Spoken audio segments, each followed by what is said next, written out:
This video is brought to you by Patreon supporter Alex. Hello and welcome. You find yourself checking out the HOLOSUN 503. Behind it is the HM3X from HOLOSUN, both of which were sent in by Patreon provider Alex. The first thing we're going to take a look at is the power transformer at roughly 30 yards. Zoom in a little bit with the camera, and then I'm going to throw over the HOLOSUN magnifier from time to time to give you a better representation of what we were looking at. As you can see, there is a clear definition between the chevron at top and then the three subsequent dots underneath the reticle. With the magnifier, it looks and works really well, but I feel that without it, it gets a little bit too busy. It's a little bit too tight inside. It's kind of hard to pick up what those three dots represent, especially when you're looking at it through the naked eye. When we adjust the brightness all the way down, you'll see that the reticle does get a little bit finer, but when it's at its maximum brightness, as you see here, it does flare out a little bit. But it's almost a little bit too bright, even though we're looking at this through a very bright sunny day. We now focus our attention at this 400-yard steel door. This is a range that we would be using one of those holdovers for, and with the magnifier, again, it looks like it works very well. The clarity of both the 503 and the HM3X are both extremely good, and you can clearly see it here because corner-to-corner sharpness is very good, the center is very sharp, it's nice and bright. However, there is a slight bit of tint to it, which you will pick up as the video progresses.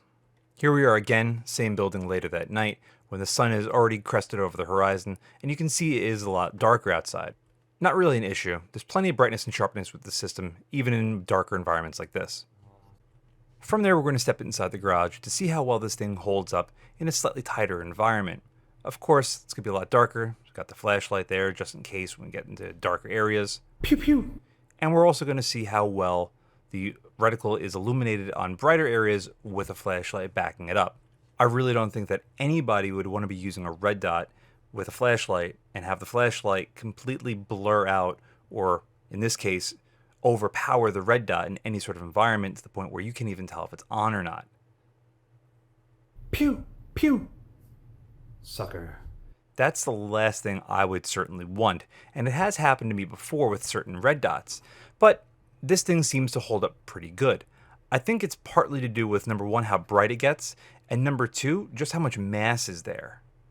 Like I had briefly touched on earlier, the chevron and those three dots are right on top of one another. Pew! Now for me, pew! That's less than stellar because it's hard to distinguish between all four of them without using a magnifier. I wholeheartedly believe that this reticle was designed to be used in conjunction with a magnifier, because without it, I think it's just a little bit too busy. Pew pew! From inside the dungeon to out at small bore in the bright, beautiful sunshine, we see how the 503 and the 3X magnifier fare at a known distance of 50 yards. Currently, the 503 is at its maximum brightness setting. We step it down a little bit, still very clear to see. And as you go lower in brightness, the reticle does get sharper and sharper. However, we're going to put it back to its maximum brightness, flip over the magnifier, and you're going to see that in bright conditions at maximum brightness, it doesn't get too bad as far as blurring goes or blossom from having it be too bright. Now, I am a fan of when red dots go brighter than what they'll ever need to be, but in this case, the 503 is at a very good limit. It's just bright enough that you're never going to lose it in a bright sunny day, or as you saw earlier, with a 400 lumen flashlight on a white wall at very close ranges. So I think it hits that sweet spot really, really well. Panning across, again, you'll see that everything through this image is crystal clear. Both the 503 and the HM3X are excellent as far as the glass clarity goes. And there you can easily pick up the green tint that the 503 has. It's not terrible. There have been worse options I've seen in the past, but it is noticeable. So if you're not a fan of the green tint, keep that in mind. This is definitely going to have it. Now, one very minor mark against the 503 is that when you're looking through it at a slight angle, it will shift the reticle and the image ever so slightly. So it is very important to get behind it perfect straight when you're taking a shot. Now, if you are taking a very awkward style shot, like you're shooting under a barricade or something like that, it's going to be a little bit tricky. It is going to throw your shot ever so slightly, but for what this is, the performance is pretty damn good. I would say this is perfectly adequate. No first-person RePew would be complete without a laundry room clearing.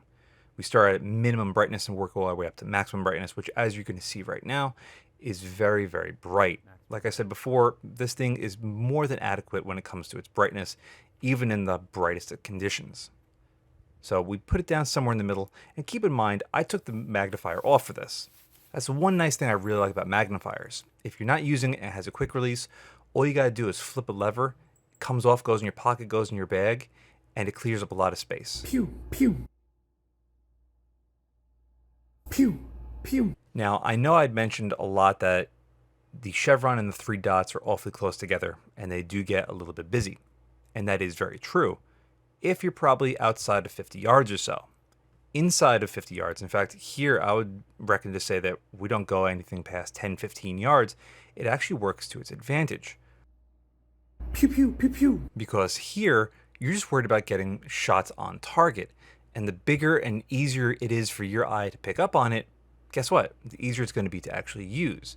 So as much as I might say that it is busy and it is best with a magnifier, that's at more extended ranges. Stuff like this, Pew, pew. you don't really have to worry so much about being super precise. Get over here. Did I get you there? Good. Here we are, inside, looking at the reticle, much more finite. So this way we can really start to see exactly what goes on during different brightness levels while it's under 3x magnification. Currently, it's at its maximum brightness under 3x magnification. We're now going to cycle down through the different brightness levels, and you're going to see how everything gets sharper and sharper as we go lower and lower. It's clear to see here, but even to the naked eye, you will see it. Naked eye, not magnified, daytime, nighttime, you will notice that no matter what. And here's a nice feature I haven't showcased yet. Press and hold the down button for 10 seconds, and you can cycle through the reticle like so. HOLOSUN does this really well with the other reticles where you could have the dot, the circle, or the circle and the dot. Unfortunately, with this one, it's only the chevron and the three dots, or the chevron, three dots, and the circle. But still, it's a nice option. And speaking about options that I haven't showcased you yet, here's another one. So this does have built-in shake awake. The way you do that, you press and hold the up button until it blinks, and then depending on how many times it blinks, when you recycle it, it'll tell you how long it's going to be activated for. So what I'm going to do now is activate it and set it for 10 minutes. Well, hold on, timeout, backtrack. It's always activated, but I'm going to set it for 10 minutes, which you can see with, I believe it's only one blink, right there. We're going to walk away, come back 10 minutes later and give it a poke. It actually takes a little bit more effort than the previous HoloSuns that I reviewed did, which is perfectly fine, which means this isn't accidentally going to go off all the time and kill your battery. It just works, and that's great. We've unlocked a new area, and what I'm going to do now is change the reticle to have just a chevron and the three dots to showcase what this looks like in actual practical use. Now, I'm not going to go crazy with this, just give you an idea of what it looks like.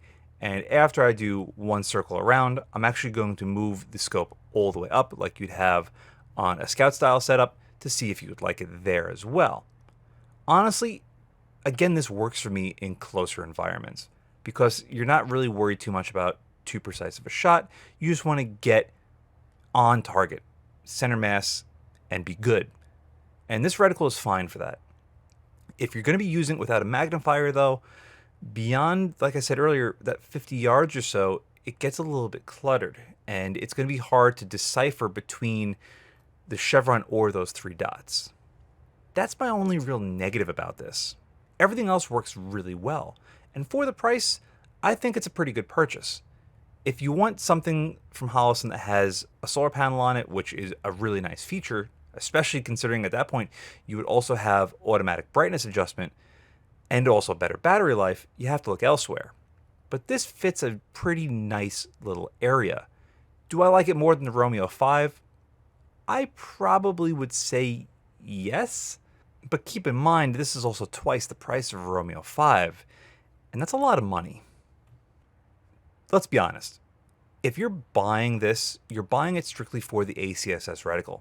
And if you're doing that, you're more than likely going to be running it with a magnifier. But if you're not, or if you didn't know, I would look for something a little bit simpler.